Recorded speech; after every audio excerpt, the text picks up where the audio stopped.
Strategi apa yang harus kita mainkan untuk membendung itu semua?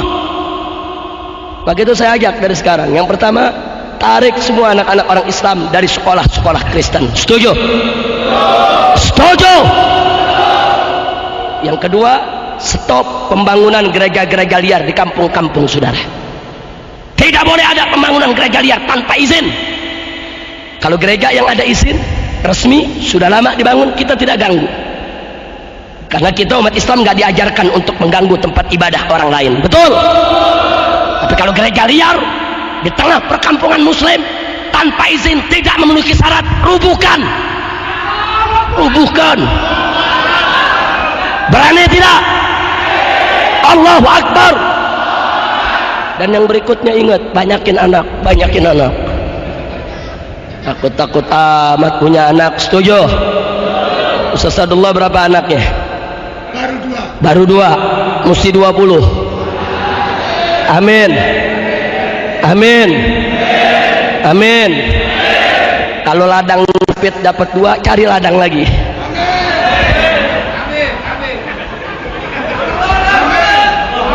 Pokoknya yang penting umat Islam jangan mau ditakut-takuti kalau punya anak banyak jadi melarat. Betul? Betul? Nah, kira-kira bagian pertama jelas tidak? Jelas tidak? Siap kita lawan kelicikan mereka? Siap kita lawan kelicikan mereka? Allahu Akbar. Sekarang yang kedua, saudara. Yang kedua, Amerika Serikat dan sekutunya tahu betul kalau negara Republik Indonesia adalah negara kaum muslimin yang teritorialnya paling luas di dunia, saudara. Dari Sabang sampai Merauke kita punya 3 waktu. Ada wilayah Indonesia Barat, Tengah, dan Timur. 3 waktu, saudara. 3 waktu. Kalau di Jakarta jam 7 pagi, itu yang namanya di Makassar sudah jam 8. Dan di Irian itu sudah jam 9. Satu negeri 3 waktu. Luar biasa negeri ini luasnya. Tidak ada di dunia satu pun negara Islam, bahkan negara bukan Islam, yang luasnya menandingi Indonesia, saudara. Masya Allah. Dulu yang menandingi kita Uni Soviet, tapi Uni Soviet sudah bubar jadi negara-negara kecil. Tapi sekarang Indonesia ini negara kaum muslimin yang wilayahnya paling luas di dunia, sehingga Indonesia menjadi sangat potensial untuk bisa menjadi pusat pergerakan Islam internasional, saudara. Karena itu negara barat tidak ridho, tidak suka Indonesia luas. Lalu apa yang mereka lakukan? Mari kita lihat, saudara. Yang mereka lakukan adalah menghasut rakyat Indonesia di berbagai tempat agar mereka berontak. Mereka lakukan gerakan separatis agar mereka memerdekakan diri dari Indonesia. Makanya lihat gerakan RMS yang ada di Ambon sana, saudara. Sengaja mereka provokasi. Kau berontak, bikin tidak aman, kibarkan bendera, kau harus merdeka, jangan ikut Indonesia. Begitu juga Irian, gerakan Papua Merdeka, saudara. Mereka berikan senjata, mereka berikan modal, habis-habisan berontak. Yang penting merdeka dari Indonesia.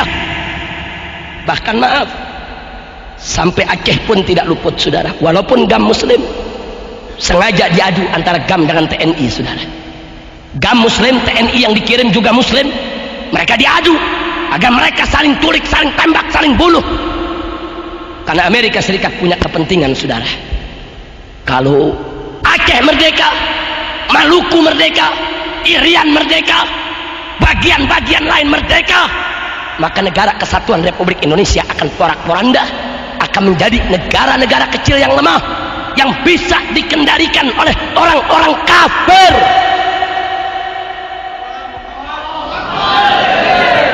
Hati-hati, saudara. Makanya Anda jangan kaget. Siapapun di Indonesia yang ingin berontak, mau merdeka, didukung, saudara. diberikan senjatanya, diberikan modalnya, didukung. Yang penting Indonesia pecah. Mereka sudah berhasil melepaskan Timur Timur dari pangkuan Republik. Dan saat ini mereka incar Irian, mereka incar Maluku, mereka incar Aceh, mereka incar Riau, Minahasa, Manado, semuanya. Maka itu saya ingatkan umat Islam, jangan terpancing. Kewajiban kita untuk menjaga keutuhan Republik ini.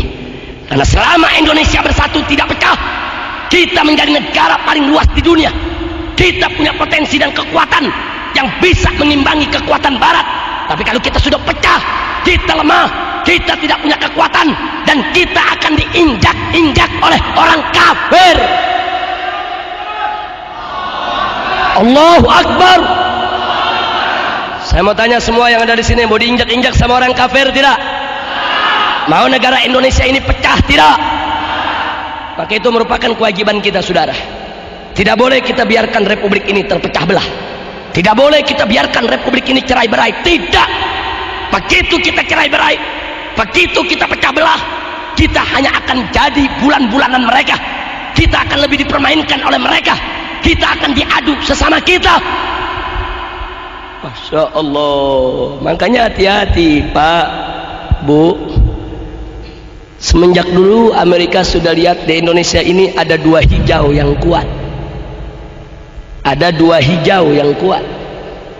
Hijau yang pertama adalah hijau Islam. Hijau yang kedua adalah hijau tentara, saudara. Karena itu kalau mau menghancurkan Indonesia, hancurkan dua hijau ini. Maaf, tentara sudah dihancurkan, saudara. Tentara sekarang ini kayak macan ompong. Tentara sudah dihancurkan, dihujat di mana-mana, dirusak, diberi, disikat. Dan Anda biar tahu, saudara, sengaja tentara kita diembargo. Tidak boleh beli senjata, tidak boleh beli amunisi, tidak boleh beli peralatan perang. Ya, tentara kita mau dikebiri habis-habisan, saudara. Hati-hati Pak, Bu ya. Kalau tentara Republik Indonesia sudah lumpuh, setiap saat mereka bisa serbu negeri kita kapan saja untuk mereka kotak-kotak ini negeri, saudara. Sengaja kita diadu domba. TNI kita diobok-obok, diacak-acak, dihancurkan. Memang TNI kita di masa lalu punya banyak dosa, saudara, punya banyak kesalahan. Tapi jangan sampai kita lupa diri. Kalau negeri ini tanpa tentara yang kuat, siapa yang mau jaga negeri ini? Siapa yang mau melakukan pertahanan di perbatasan? Siapa yang mau menggunakan senjatanya untuk mengusir tentara-tentara asing yang mau masuk ke negeri kita? Dihancurkan tentara kita. Tolong dicatat, tentara kita saat ini sudah hancur, saudara. Dan tentara sekarang mau bangkit lagi nggak gampang, saudara, butuh waktu. Dan tinggal satu hijau lagi yang belum hancur, saudara, yaitu hijau Islam. Yang dimaksud hijau Islam di sini adalah ulama dengan umat. Di mana-mana ulama saat ini, alhamdulillah, mereka masih memimpin umat, mereka masih bisa menggerakkan umat. Tapi ingat, ulama pun mereka ingkar, saudara. Mereka bisa bunuh setiap saat, mereka bisa fitnah, mereka bisa tuduh dengan berbagai macam tuduhan, mereka bisa penjara, mereka bisa lakukan apa saja untuk menghancurkan kekuatan hijau yang kedua. Maka itu saya tanya sekali lagi kepada semua yang ada di sini, licik tidak mereka? Licik tidak mereka? Maka itu saya tanya semua, tanpa para habaib yang berjuang, apa pemerintah pikir dia bisa pertahankan negeri ini? Tentara kita tidak akan bisa mempertahankan Republik ini kalau umat Islam dan ulamanya tidak turun untuk ikut bertahan dan berjuang. Betul? Tolong dicatat, saudara. Itu peristiwa perang di Ambon, di Maluku. Tentara nggak bisa apa-apa, saudara. Polisi nggak bisa apa-apa. Mujahidin yang turun, laskar-laskar Islam yang turun, habaib yang turun, kiai yang turun, ustadz yang turun, umat Islam yang turun ke sana. Kita yang rame-rame perangi RMS, kita kejar mereka, kita tembak mereka, kita perangi mereka sebagaimana mereka memerangi kita. Tentara polisi mabur.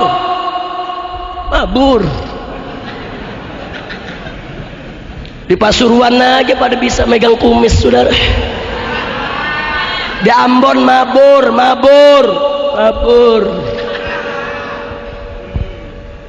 Loh, kenapa polisi dan tentara bisa mabur? Orang juga pecah kok.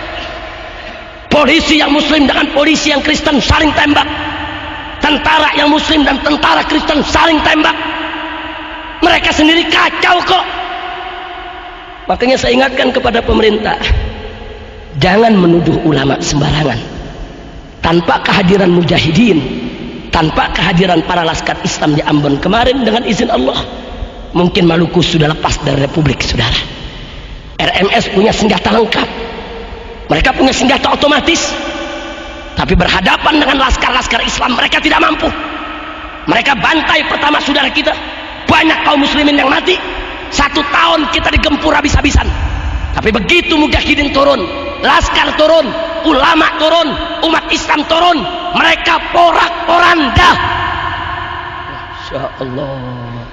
Jadi pemerintah mestinya bersyukur kepada Allah dan berterima kasih kepada umat Islam. Kalau umat Islam nggak berjuang di Ambon, udah lepas dari kemarin, saudara. Biar anda tahu. Nah, karena itu sekarang saya tanya semua, mau Indonesia pecah tidak? Siap bela kita punya negeri? Siap jaga persatuan kita punya negeri? Betul. Allahu Akbar.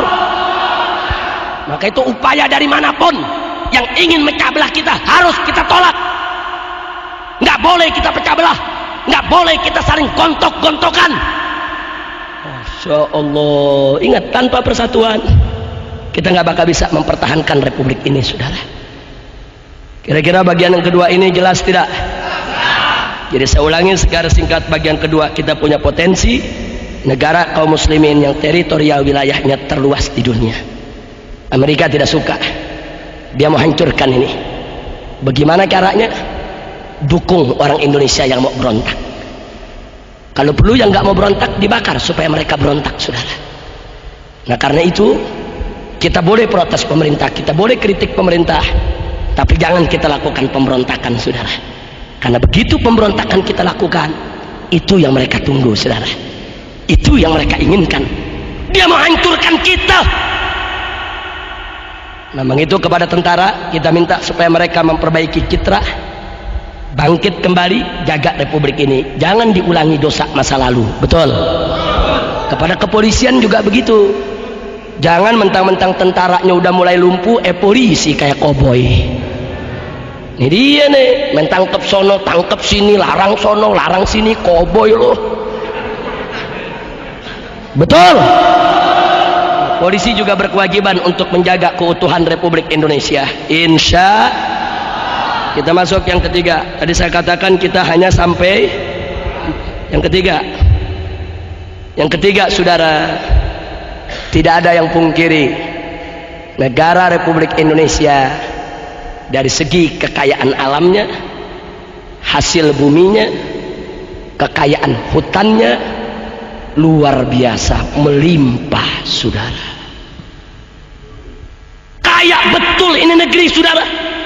Bahkan pernah dikalkulasi, kalau kekayaan Indonesia diolah dengan baik, jangankan penduduk 200 juta, penduduk 1 miliar sekalipun, kita tidak akan miskin. Indonesia kaya. Dan tolong dicatat, apa yang kita nggak punya? Emas, bauksit, nikel, baja, uranium, batu bara, semua kita punya, saudara. Sampai uranium itu bahan baku untuk membuat tenaga nuklir, saudara. Indonesia penuh, tinggal kita olah, kita bisa punya nuklir, saudara. Amerika tahu kita kaya, saudara. Karena itu Amerika tidak izinkan Indonesia mengelola kekayaannya. Kita ditekan supaya kita tetap miskin, supaya kita tetap melarat, supaya kita tetap menderita, supaya kita tidak bisa mengelola kekayaan kita. Dimiskinkan. Masya Allah. Makanya Anda bisa lihat dari Sabang sampai Merauke, perusahaan-perusahaan minyak terbesar yang ada rata-rata milik Amerika dan sekutunya, saudara. Mobil Oil, Exxon Mobil, Caltech, coba kita lihat di mana-mana perusahaan-perusahaan Amerika yang raksasa besar, mereka yang buka kilang minyak, disedot minyak kita, dan pembagiannya tidak adil. Kita cuma dikasih ampas, kita dibikin miskin. Makanya dari dulu Pak, dari beberapa tahun yang lalu Front Pembela Islam sudah menyerukan usir Amerika dari Indonesia. Kita nggak butuh bergantung kepada mereka. Kita bisa kaya kalau olah kekayaan kita. Kenapa kita harus mempertuhan Amerika? Dikit-dikit Amerika, dikit-dikit Amerika. Apa kita pikir Amerika akan membuat kita maju? Tidak. Walan tardu ankal yahudu walan nasara hatta tattabi'a millatahum. Amerika tidak akan pernah mau kita jaya. Tidak. Insya Allah. Jadi biar Anda tahu, kekayaan ini kita dikebiri habis-habisan. Minyak kita disedot habis-habisan, saudara. Belum emasnya dan kekayaan laut serta hutannya. Padahal kalau dikelola dengan baik, Indonesia jangankan 200 juta, 1 miliar penduduknya tidak miskin, saudara. Ini negeri kaya. Tapi kita sengaja dimiskinkan. Nah, bagaimana solusinya? Solusinya kita mesti tolak kehadiran Amerika di sini. Tidak ada solusi lain, saudara. Nggak bisa kita selamatkan kekayaan alam kita kecuali musuh-musuh yang mengeruk kekayaan kita, yang menyedot minyak kita, usir dari republik ini. Kita bisa mandiri untuk bangun negeri kita sendiri. Betul? Insya Allah, saudara. Jangan bergantung kepada Amerika. Bukan kita yang butuh mereka, mereka yang butuh kita. Mereka keruk kekayaan kita. Biadab. Jadi di sini kita tidak ada jalan lain kecuali terus dorong pemerintah, usir mereka dari republik ini, saudara. Ambil alih itu perusahaan semua, gunakan pengelolaannya untuk kemakmuran bangsa Indonesia. Insya Allah.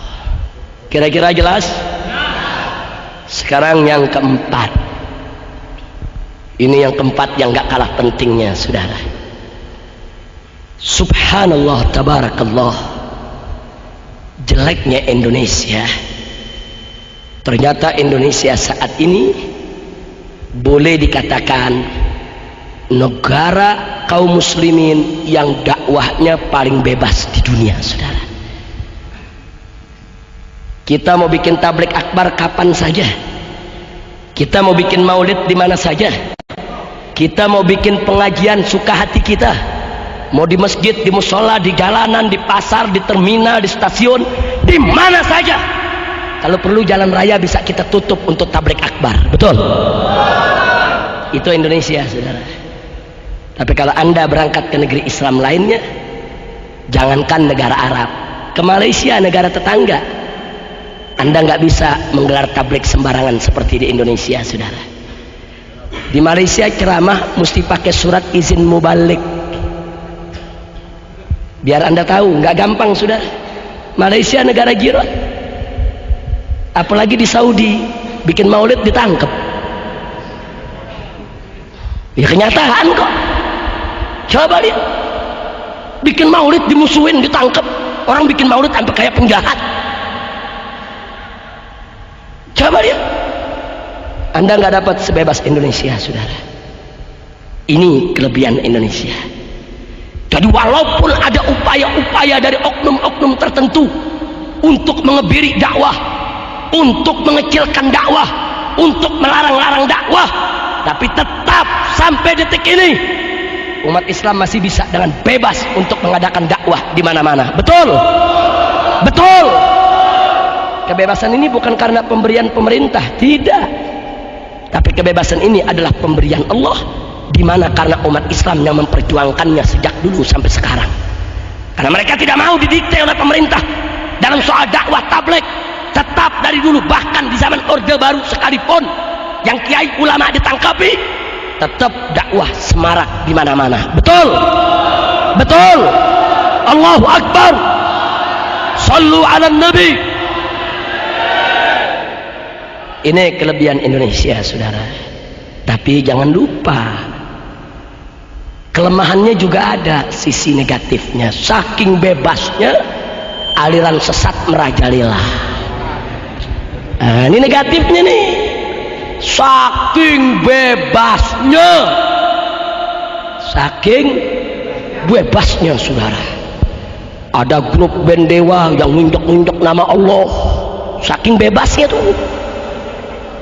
Ada Yusman Roy sholat pakai bahasa Indonesia, saking bebasnya saudara.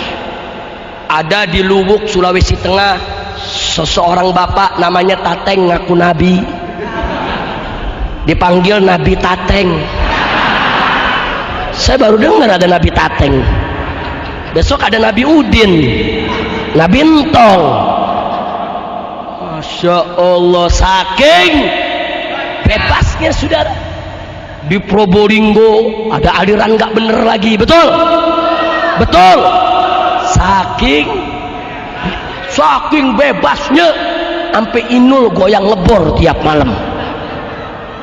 Kayaknya orang Pasuruan nih. Betul. Saking Inul goyang ngebor tiap hari, dibelain lagi sama Gus Dur. Betul. Betul. Saya tanya, yang belain Inul kemarin siapa? Siapa yang belain Inul? Siapa yang belain Inul? Yang nggak jawab anak buahnya Inul tuh. Siapa kemarin yang belain Inul?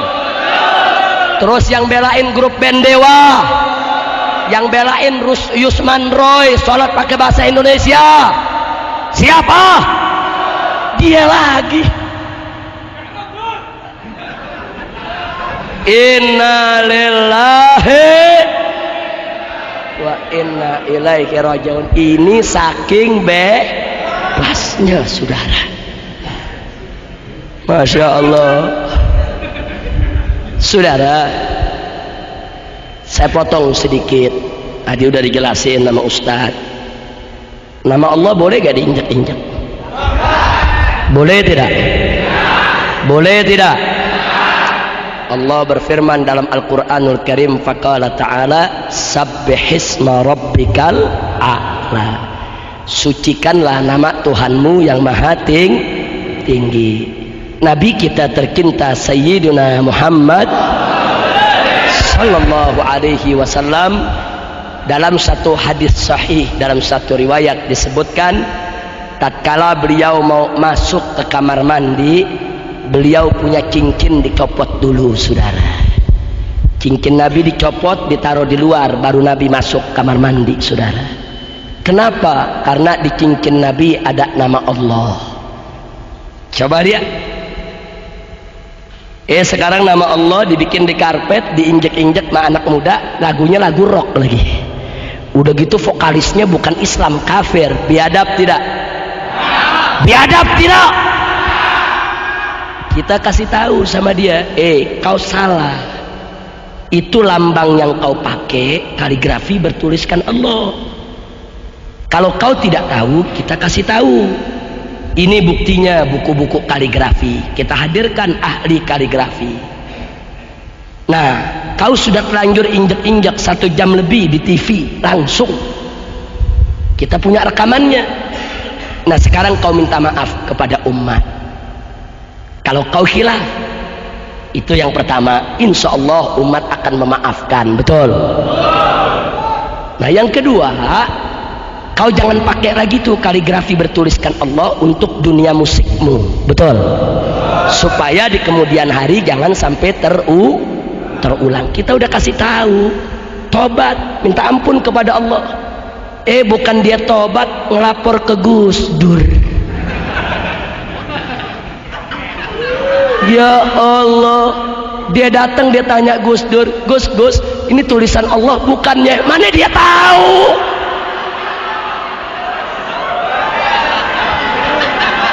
Ayo saya tanya, dia tanya Gus Dur, ini tulisan Allah bukan? Gus Dur bisa tahu gak? Bisa tahu gak? Salah nanya. Mestinya kan yang nanya Kiai Sadullah, betul? Pak Kiai ditanya ya tahu. Saudara nggak usah kaget kalau Gus Dur kita maklumi. Maaf. andai kata Inul goyang ngebor tanpa pakaian bugil depan Gus Dur nggak dosa. Lo betul kok. Dosa gak? Gus Durnya dosa gak? Tapi saya tanya, kalau Inul goyang ngebor bugil tanpa busana depan ente, dosa gak? Dosa gak? Kenapa dosa? Lu tahu. Nah jadi hukumnya beda, buat Gus Dur sama buat kita beda. Betul? Oke, minta bantuan Gus Dur, Gus Dur pakai ngebelain lagi, udah gitu pakai ngomong di TV, itu Habib Rizik umatnya mana? Dia pikir dia doang kali yang punya umat. Sekarang saya tanya, andai kata saya bawa umat 1 juta, 2 juta, 5 juta ke depan Gus Dur, emang dia tahu? Saya bawa tuh umat, Gus, nih umat saya 5 juta, mana? Betul? Betul? Bukan lu aja yang bisa ngomong, gue juga bisa ngomong seenaknya pakai ngaku. Umat saya di belakang jutaan, nah muktamar NU kemarin gak ada yang pilih lu. Saya tanya, kemarin kepilih dia? Kepilih tidak? NU udah ninggal. Pakai belagu, pakai mengebelain, Saudara, maaf, kemarin waktu dia belain Inul, saya lihat udah mengelap, tapi nggak bisa ngomong apa-apa, ya lagi di penjara. Kita di penjara lihat TV, Inul dibelain Gus Dur, ya Allah. Nah sekarang Gus Dur mau ngebelain, gue nggak di penjara, gue di luar. Nggak bisa, saudara. Saya bicara begini, kita tidak mau melawan Gus Dur, bukan kurang ajar dengan Gus Dur menjelekkan dia, tidak. Tapi yang hak harus dikatakan hak, yang batil harus dikatakan batil. Demi Allah, andai kata Gus Dur di jalan Allah istiqomah, lurus, saya sumpah cium tangan Gus Dur, saya siap, saudara. Tapi kalau Gus Dur coba-coba bela maksiat, bela kemunkaran, demi Allah, jangankan 1 Gus Dur, 1000, 1 juta Gus Dur pun akan kita lawan untuk membela Allah. Allahu Akbar, Allahu Akbar. Masya Allah. Saya tanya semua yang hadir sini, nama Allah diinjak-injak boleh tidak? Boleh tidak? Boleh tidak? Jadi kalau grup band Dewa nginjak-injak dosa tidak? Salah tidak? Tuntut jangan, tuntut jangan, tuntut jangan. Taib, andai kata grup band Dewa dibelain sama Gus Dur, lawan terus jangan, lawan terus jangan. Ya, bukan lu aja yang maju tak gentar, gua maju tak gemetar. Pusing-pusing amat, kira-kira jelas tidak? Nah, akhirnya Dewa begitu lihat 1000 Gus Dur mau dilawan, jadi Dewa mabok dia. Begitu jadi Dewa mabok, celeng, dia minta bantuan Profesor Dr. Quraisy. Dia minta bantuan, saudara. Saya diserbu sama wartawan, Habib, apa masih mau nuntut ini? Saya bilang, kenapa? Sekarang grup band Dewa udah dibela, bela Gus Dur, Profesor Doktor, MUI. Apa Habib masih mau ngelawan? Profesor ini, Beb, profesor. Ya artinya kan cuman dia nggak ngomong, Habib kan bukan profesor. Cuman dia nggak ngomong begitu. Apa Habib mau lawan? Profesor nih, Beb, profesor. Yang ngebelain nggak tanggung-tanggung, Profesor Dr. Quraisy, Profesor Din Samsudin, Sekretaris Umum MUI. Saya bilang, saya jawab, Mas, begini Mas ya, kita kalau sakit gigi datang ke dokter gigi, walaupun dokter giginya bukan profesor. Betul? Jangan ente sakit gigi datang ke dokter kandungan, walaupun tuh dokter kandungan profesor. Ente sakit gigi datang ke profesor kandungan, dibikin beranak ente. Betul? Betul? Jadi orang kalau sakit gigi cukup ke dokter gigi. Jadi kalau mas mau tahu itu kaligrafi tulisan Allah atau bukan, jangan tinggi-tinggi nanya profesor ketinggian. Jangan tanya santri yang belajar hot, tanya santri yang belajar kaligrafi. Walaupun bukan profesor, dia tahu kalau itu tulisan Allah. Untuk mengetahui tulisan itu Allah atau bukan, jadi profesor dulu ketinggian. Nggak perlu jadi profesor, sudah. Lihat sepintas kita tahu kalau itu tulisan Allah. Betul? Jadi grup band Dewa pikir nih, dengan dia diaretin profesor, dipikir kita mundur. Udah gitu profesornya Habib juga lagi. Jadi dia mau adu, saudara. Habib mau diadu, ustadz sama ustadz mau diadu. Dipikir kita bakal mundur kali. Udah gitu mentang-mentang dibela sama MUI, pakai ngancam di TV. Kami akan tuntut balik Mas Rizik.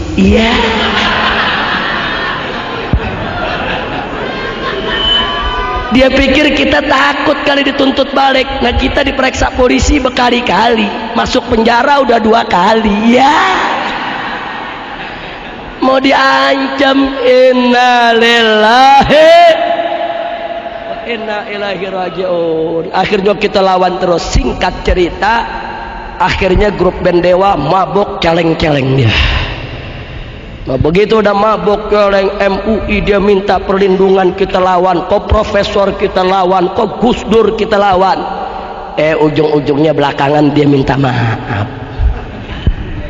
Dia minta maaf, dia tarik itu logo, dan dia tarik dari peredaran. Alhamdulillah. Cuman yang kesiannya apa? Yang kesiannya Gus Dur yang udah capek-capek ngebelain. Nah, udah capek-capek ngebelain, yang dibelain ngaku salah. Rasain. Sampai suruh lu belain artis. Betul? Betul? Akhirnya Gus Durnya puyeng, profesornya puyeng, MUI-nya puyeng, gile, dia minta maaf. Nah, biar dia rasa. Itu namanya teguran dari Allah. Taib, semua saya tanya sekali lagi di sini, tulisan Allah boleh diinjak tidak? Boleh diinjak tidak? Boleh diinjak tidak? Haram tidak? Haram tidak? Jadi kalau diinjak tulisan Allah kita marah tidak? Yang injak tuntut jangan. Kalau yang injak dibelain Gus Dur lawan jangan. Kalau yang bela 1000 Gus Dur lawan jangan. Kalau yang bela 1 juta Gus Dur lawan jangan. Allahu Akbar. Sallu ala Nabi. Allah. Jadi saya ingatkan saudara, kita nggak boleh mundur di dalam membela Allah. Alhamdulillahirabbil alamin. Nah, kenapa semua ini terjadi? Saking bebasnya. Ini dia nih. Nah, baik, kita lanjutkan yang ketiga ini. Amerika lihat, Indonesia dakwahnya bebas. Ini bagi Amerika Serikat dan sekutunya berbahaya. Kalau dakwah bebas, maka akan tumbuh pemuda-pemuda militan, pemuda-pemuda yang siap mati buat Allah. Ini yang membuat Amerika ketakutan, saudara. Kalau Indonesia dibiarkan dakwahnya bebas, 200 juta umat Islam di masa yang akan datang militan, siap berkorban, berani. Itu bagi Amerika Serikat adalah ancaman besar, saudara. Maka itu mereka harus manfaatkan kebebasan itu untuk menghancurkan dakwah. Dakwah kita bebas, dakwah kita semarak. Mereka cari cara bagaimana dakwahnya dihancurkan. Sebelum saya lanjutkan, saya ingin ajak saudara-saudara untuk melihat sejarah. Dulu di atas muka bumi ada 3 kekaisaran yang begitu tegar gagah di atas muka bumi, takut negeri-negeri lain untuk menyentuhnya, ya ikhwan. Yang pertama adalah kekaisaran Romawi yang ada di Eropa.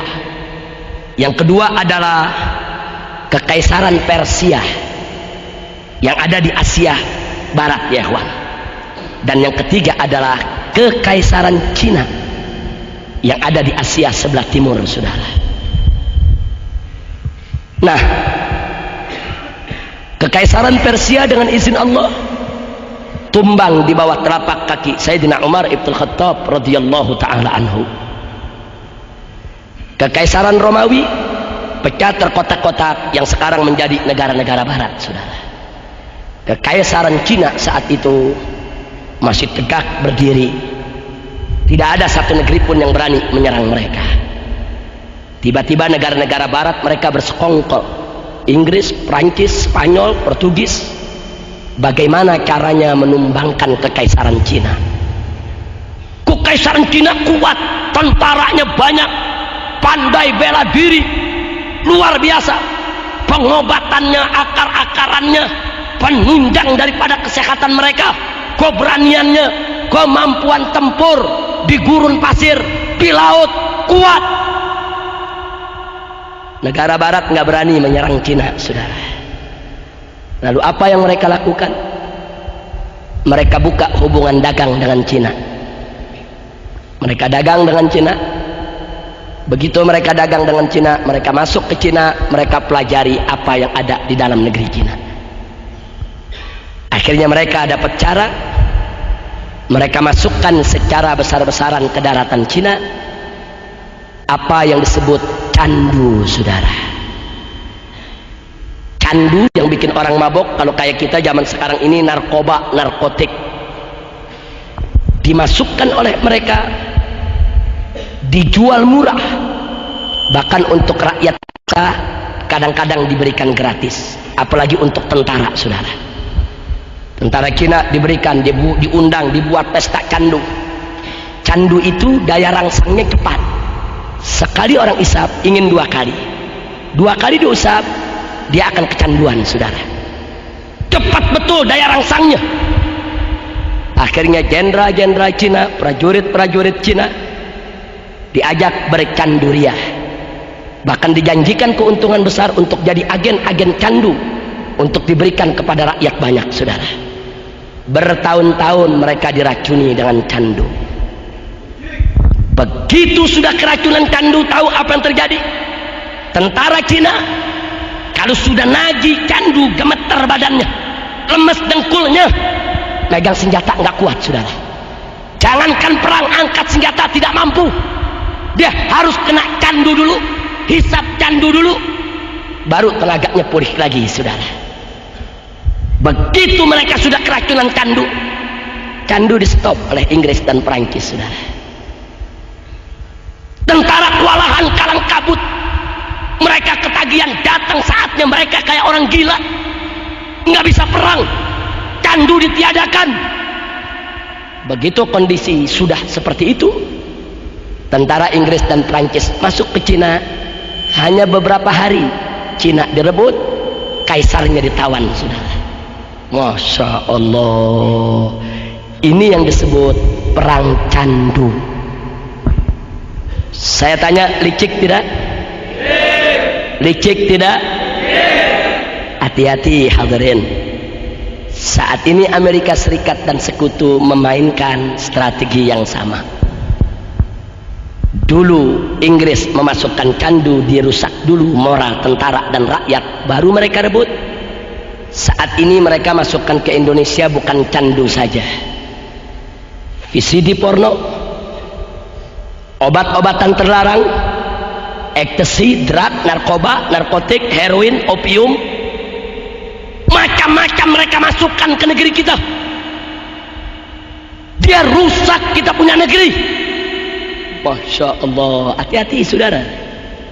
Dulu Inggris menjadikan candu sebagai senjata perang. Sekarang Amerika Serikat menjadikan segala bentuk kemaksiatan di Indonesia sebagai senjata perang. Mereka menghancurkan moral bangsa kita.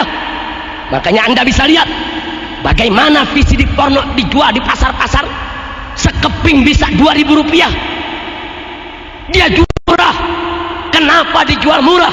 Supaya orang miskin bisa beli. Masya Allah. Dan mereka berhasil, saudara. Di mana-mana anak kecil, orang dewasa nonton VCD porno, usai nonton VCD porno, coba kita lihat bapak perkosa anak kandungnya, paman perkosa keponakannya, kakek perkosa cucunya, kakak perkosa adiknya. Biadab. Bahkan ada seorang pemuda setelah menonton VCD porno, dia perkosa ibu kandungnya sendiri. Masya Allah, mereka berhasil, saudara. Mereka tembak kita dengan nuklir maksiat, mereka hantam kita dengan rudal-rudal kemungkaran. Mereka kirim VCD porno, dikonsumsi oleh masyarakat kita, ditonton, dinikmati, mereka rusak, tatanan moral kita hancur, saudara. Dan terbukti sekarang ini umat Islam di mana-mana hancur lebur, mereka punya akhlak dan moral, saudara. Inna lillahi wa inna ilaihi raji'un. Makanya jangan salah paham, Pak. Kalau laskar FPI di mana-mana, kalau mereka lagi razia hantam gudang VCD porno, saat mereka pegang kepingan VCD porno, yang mereka lihat ini bukan VCD porno, tapi ini adalah senjata perang yang digunakan oleh musuh untuk menghancurkan kita. Makanya hancurkan, bakar. Kita bicara perang, saudara. Allahu Akbar. Allahu Akbar. Kita bicara perang. Mereka tembak kita dengan VCD porno, dengan narkoba, dengan minuman keras. Maka itu laskar kita kalau lihat itu semua, ini senjata kafir, ini senjata musuh, ini amunisi negara-negara barat untuk menghancurkan akhlak kita. Perang harus dijawab dengan perang. Makanya saudara, makanya jangan kaget, makanya jangan kaget kalau laskar kami lihat ada tempat maksiat macam itu, mereka hancurkan, mereka bakar, saudara. Ini perang, ini bukan kemungkaran biasa, ini bukan kemungkaran perorangan. Kalau kemungkaran pribadi, perorangan, cukup kita nasihati saudara kita, saudara. Tapi ini kemungkaran tersistem, terkoordinasi dengan demikian rapi, dijadikan senjata perang. Belajar dari perang Kandu di Cina. Masya Allah, hati-hati saudara. Maka itu saya mau tanya semua yang ada di sini, mau dihancurkan moral kita? Mau dihancurkan akhlak kita? Jadi kalau Amerika sudah menghantam kita dengan rudal-rudal maksiat, mereka perangi kita, siap jawab dengan perang juga. Siap perang lawan maksiat, siap perang lawan kemungkaran. Hancurkan tempat maksiat di mana saja berada. Itu posko mereka, itu markas musuh yang mereka menghancurkan tatanan kehidupan umat Islam di Indonesia. Masya Allah, nggak sampai di situ, saudara. Mereka lihat bahwa dakwah di Indonesia bebas, banyak kiai-kiai yang cerdas, didengar suaranya oleh umat. Mereka bikin strategi lain, saudara. Tahu strategi apa yang mereka ambil? Kali ini bukan maksiat. Mereka datang ke pondok-pondok pesantren NU dan Muhammadiyah. Kenapa NU dan Muhammadiyah? Karena NU dan Muhammadiyah adalah ormas besar Islam di Indonesia. Alhamdulillah. Alhamdulillah. Untuk apa mereka datang? Duta besar Amerika Serikat, duta besar Inggris datang ke pondok-pondok pesantren NU dan pondok-pondok pesantren Muhammadiyah serta yang lainnya. Mereka cari mana santri-santri yang cerdas. Kalau mereka dapat santri yang cerdas, pintar, mereka kasih beasiswa untuk belajar Islam di Amerika, saudara. Mereka biayai untuk mengambil sarjana keislaman di Amerika atau di Inggris, saudara. Dan ini sudah berjalan sejak 20 tahun yang lalu. Begitu sampai di sana mereka didik, mereka kasih tempat, mereka kasih rumah, mereka kasih makanan, mereka kasih beasiswa, dididik. Mereka belajar tafsir kepada profesor Yahudi, mereka belajar hadis kepada profesor Nasrani. Jadi mereka belajar Islam dari tangan orang-orang kafir. Begitu mereka pulang ke Indonesia, mereka ikut berdakwah dengan misi yang berbeda dengan misi para kiai, saudara. Otaknya sudah dirusak. Karena itu jangan kaget, muncullah JIL, Jaringan Islam Liberal. Kalau saya lebih suka menyebutnya jaringan iblis laknatullah. Lo anda lihat JIL yang ada di dalam JIL saat ini, pemuda-pemuda NU yang diambil dari pondok-pondok pesantren, yang otaknya diracuni sama barat. Masya Allah, anda pikir Ulil Absar Abdallah itu siapa? Menantu kiai, orang NU tulen. Tapi apa dia bilang dalam berbagai tulisannya, saudara? Dia katakan semua agama benar, Buddha, Hindu, Kristen, semua pasti masuk surga. Dan buku yang terakhir dari kelompok dia, saudara, yaitu buku dengan judul Lubang Hitam Agama, baru terbit bulan ini. Apa dibilang di sana? Bahwa Al-Quranul Karim itu diturunkan oleh Allah bil makna. Enggak mungkin diturunkan oleh Allah dengan bahasa Arab, karena Allah bukan orang Arab. Jadi Allah turunkan dengan makna. Manusia yang bernama Muhammad yang merubahnya, yang menulisnya dengan bahasa Arab, kemudian disempurnakan oleh Utsman dengan logat Quraisy hanya untuk kepentingan politik kaum Quraisy. Jadi dia bilang Al-Quran itu hasil kerjasama Nabi dan para sahabat yang membuat untuk mendapat pengikut. Masya Allah, mereka nggak sampai di situ, saudara. Bahkan mereka bilang, mereka katakan, saudara, umat Islam tidak boleh mengklaim hanya agamanya saja yang benar, tapi umat Islam juga harus mengakui agama lain juga benar. Saya tanya, ini omongan-omongan semacam ini kafir tidak? Murtad tidak? Murtad. Tapi siapa yang bela mereka saat ini? Lagi-lagi Gus Dur. Coba lihat. Saya punya bukunya, ada di mobil, saudara. Buku Lubang Hitam Agama. Di cover belakang Gus Dur yang kasih sambutan, saudara. Coba kita lihat. Jadi negara barat nggak diam sampai di situ, saudara. Diracuni otak kaum muslimin dengan pemikiran-pemikiran pluralisme, liberalisme yang semuanya untuk merusak akidah. Dan mereka berhasil. Mereka biayai JIL, jaringan iblis laknatullah tadi, itu dibiayai oleh Asia Foundation. Asia Foundation satu lembaga keuangan yang didukung oleh Bank Dunia.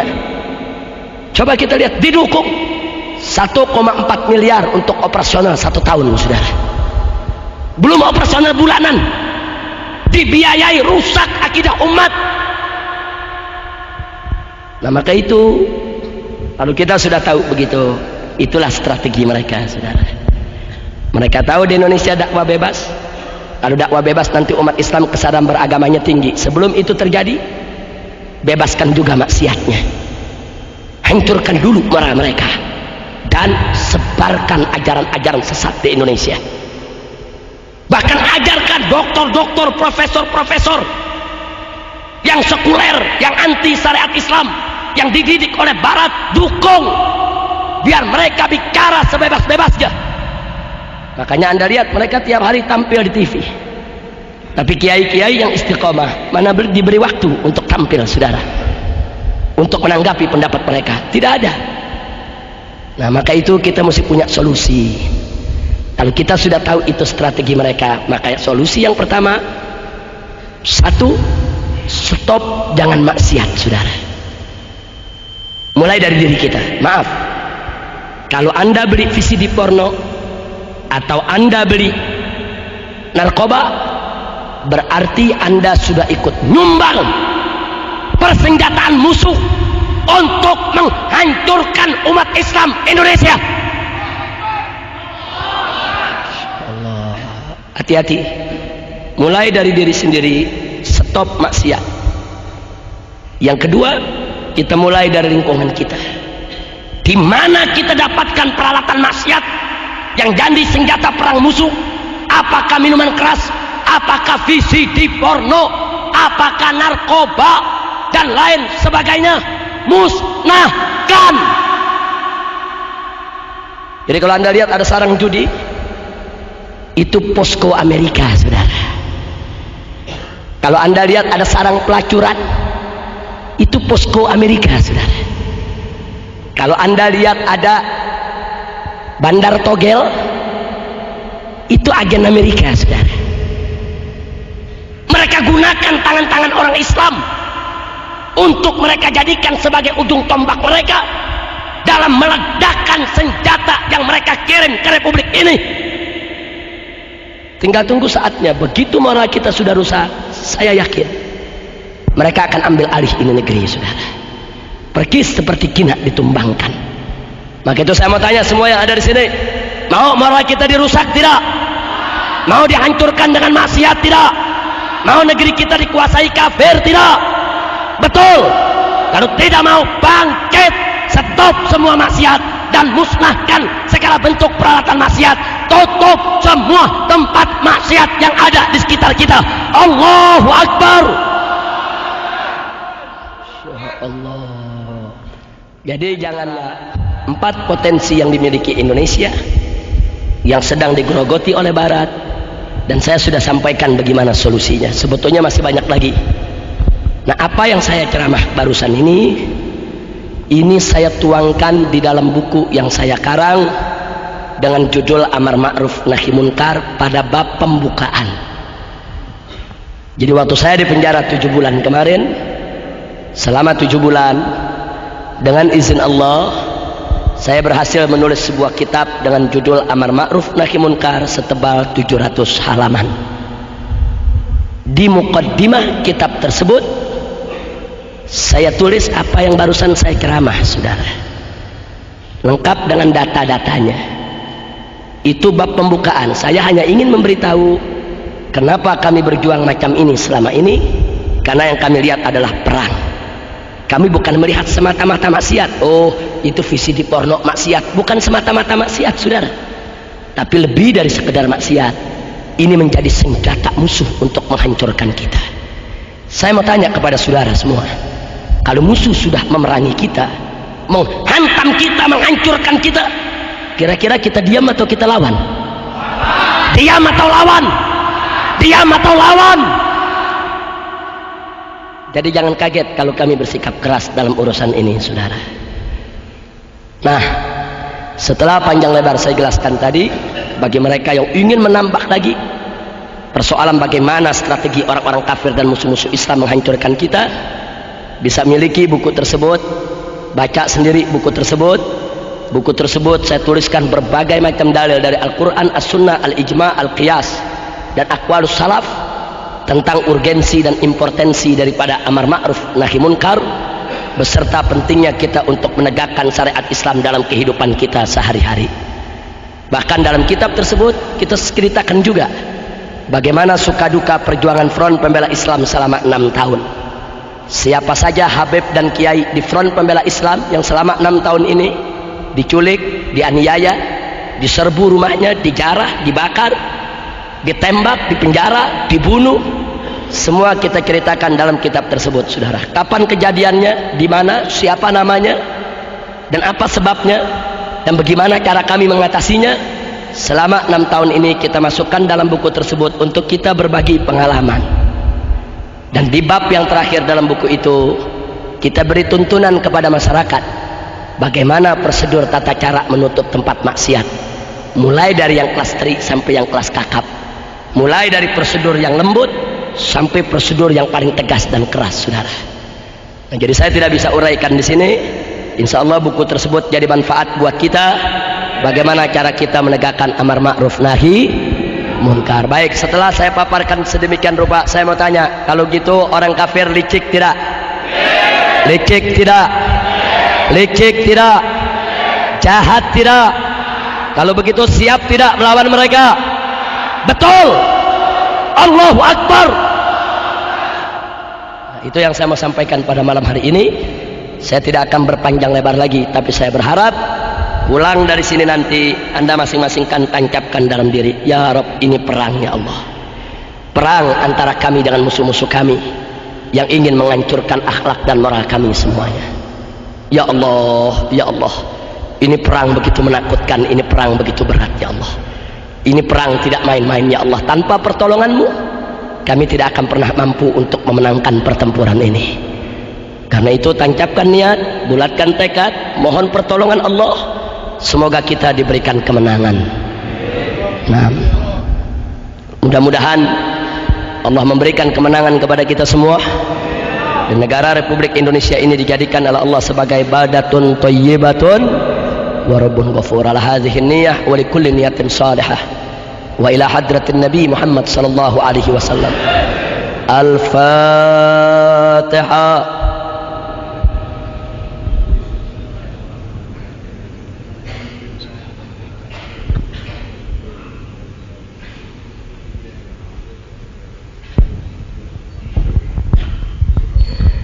Ya Rasulullah, salamun alaik, ya Rafiq.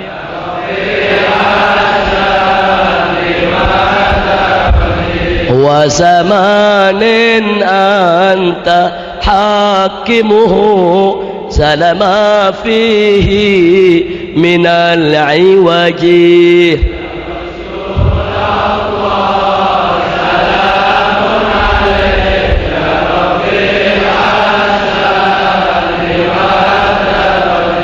Wa maridin anta aiduhu, qad atahu Allahu bil faraji.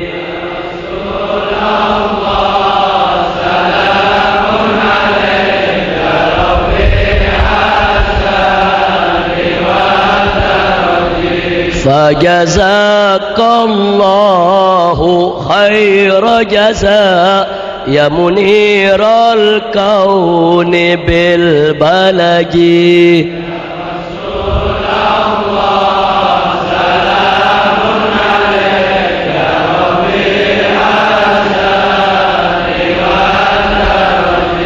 Fajazakallahu khaira jazaa ya muniral kauni bil balaji.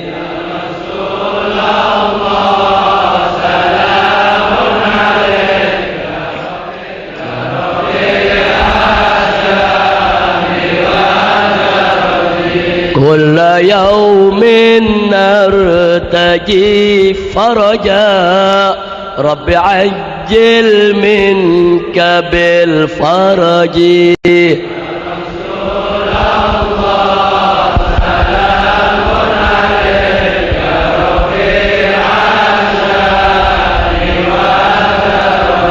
Ya Rasulullah, salamun alaik, ya rafi'ash shani wad daraji.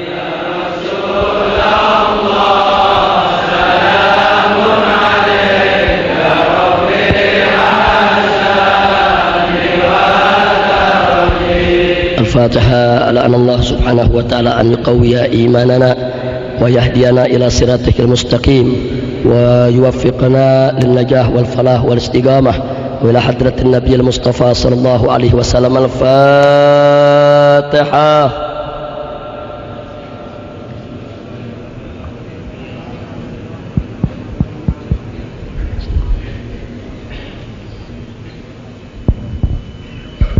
Allahumma bi anwaril Fatihah wa asraril Fatihah wa bihaqi man unzilat alaihi suratul Fatihah habibika nabiyyina Muhammadin sallallahu alaihi wa alihi wa sahbihi wa sallama tasliman katsira. Allahumma amitna 'alal iman, Allahumma amitna 'alal islam, Allahumma amitna 'ala qawli la ilaha illallah.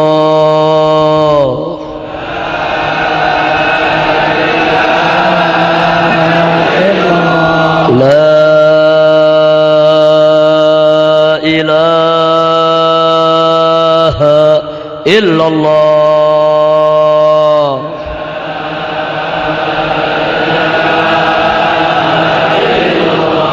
La ilaha illallah.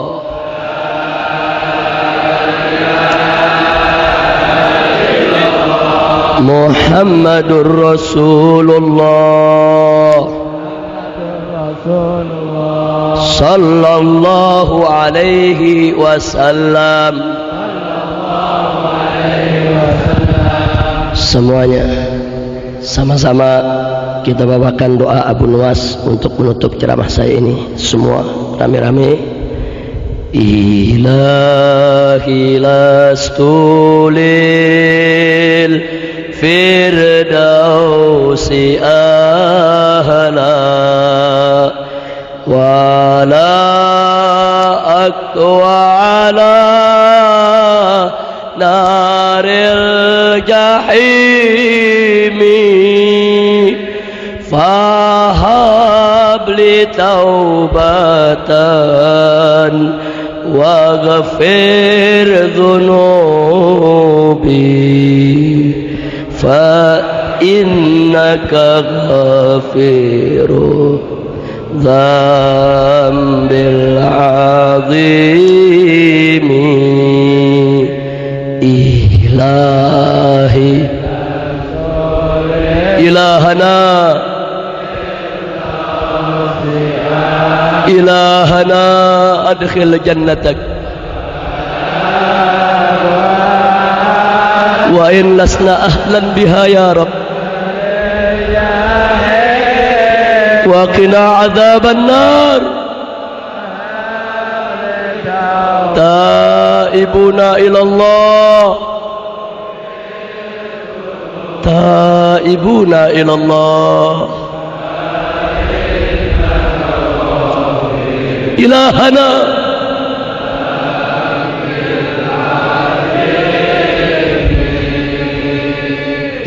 ilahi ilahana taqabbal minna du'aana ولا تخيب رجاءنا ولا تقطع منانا وبلغ مقاصدنا واغفر لنا ذنوبنا ويسر لنا أمورنا. إلهنا يا إله العالمين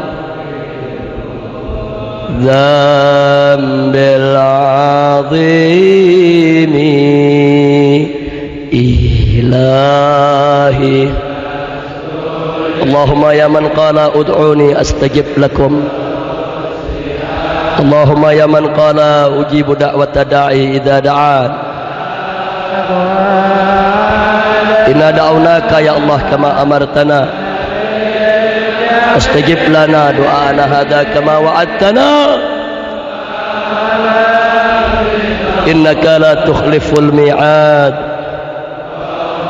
إنك لا تخلف الميعاد. يا رب يا رب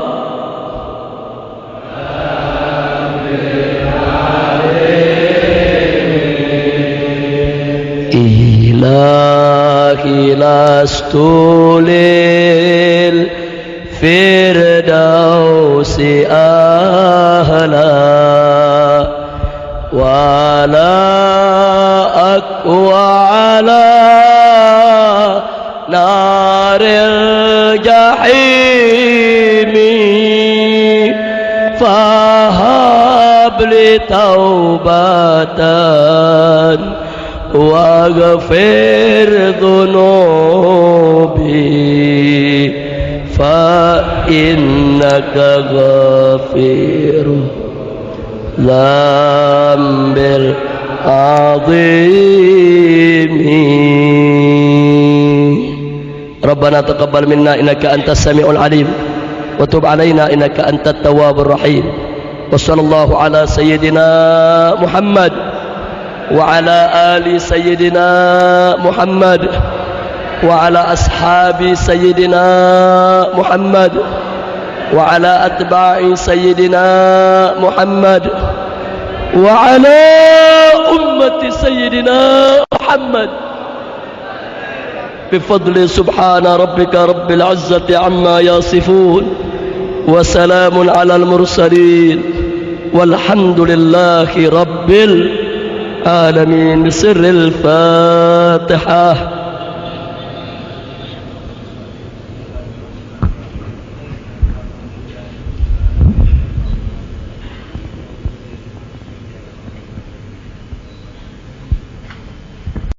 Taqabbalallahu minna wa minkum. Semoga Allah kabulkan doa kita semua. Sekian yang bisa saya sampaikan. Terima kasih atas segala perhatian dan kepeduliannya. Saya mohon maaf yang sebesar-besarnya atas segala kesalahan, kekurangan dan kealpaannya. Hadani Allah wa iyyakum ila siratil mustaqim. Wassalamualaikum warahmatullahi wabarakatuh. Bukunya di mana? Ada di depan sama Habib Faisal atau sama Habib Rahman Bahlika. Kangge sing betaken bukune mboten gratis. Cer Basuki mawa be. Lek kepengin encer kudu bondo. Ora ono barang gratis. Kudu setunggal regine 100.000 rupiah. Mangke mungkin konco-konco ini saged patungan dados setiap perwakilan nggak ada buku setunggal ya, setiap perwakilan nggak ada buku setunggal ya. Jadi niki pengen tebel gak menten enten fotone Habib Rizik ya, cuman ada sepatah katanya Gus Dur ada, ndak ada ya di buku, ndak pakai sepatah kata ya, ndak pakai sambutan. Oh tidak laku, ndak ada, Tidak laku.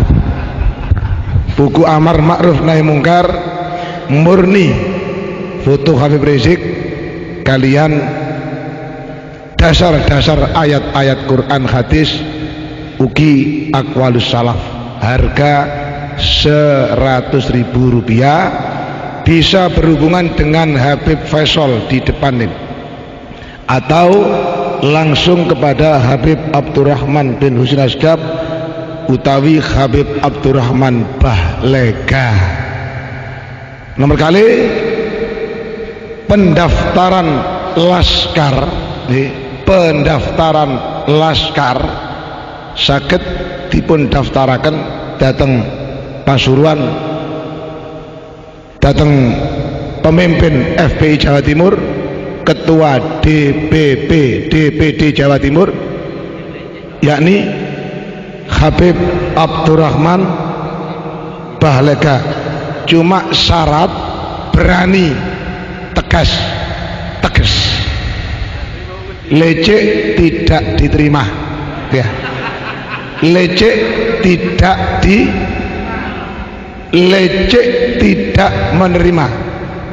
menerima pendaftaran GL, generasi lecek, ndak berani, ndak oleh. Dan insya Allah mangke ketika pengumuman kita susun majelis maulid keliling anggota FPI keliling yang sewaktu-waktu akan dihadiri oleh ketua pusat.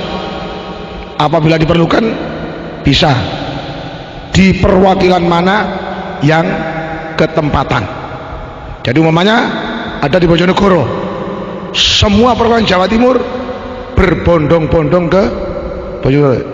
Amerika tambah muni FPI loh, mari dihukum tambah beludak ya, habis dihukum tambah beludak lah. Nanti di Probolinggo, Jember, Banyuwangi atau nanti Seragen ya. Jadi perwakilan kita siap untuk konvoi dalam rangka Maulid Nabi Muhammad SAW, sekaligus memahamkan masyarakat tentang FPI melalui Maulid. Nah niki, paham nggih? Jadi 3 pengumuman. Sing terakhir, pengumuman yang masuk pada meja redaksi, besok rebuan di Jurang Pelen, Kecamatan Gempol. Dan Habib Rizik besok pagi ada pertemuan di Tuban, terus dakwah di Lamongan, Belimbing, Berondong, Lamongan, Kota Soto, terus melanjutkan ke Bangkalan ya, dan seterusnya sesuai dengan jadwal. Insya Allah sebulan 2 bulan mangke menawi kula sampean tambah semangat, Habib Rizik bakal insya Allah ndugi malih. Tapi lek melempem insya Allah ndak bakal ndugi. Iya. Tapi lek semangat insya Allah tiap bulan bakal ndugi. Paham nggih?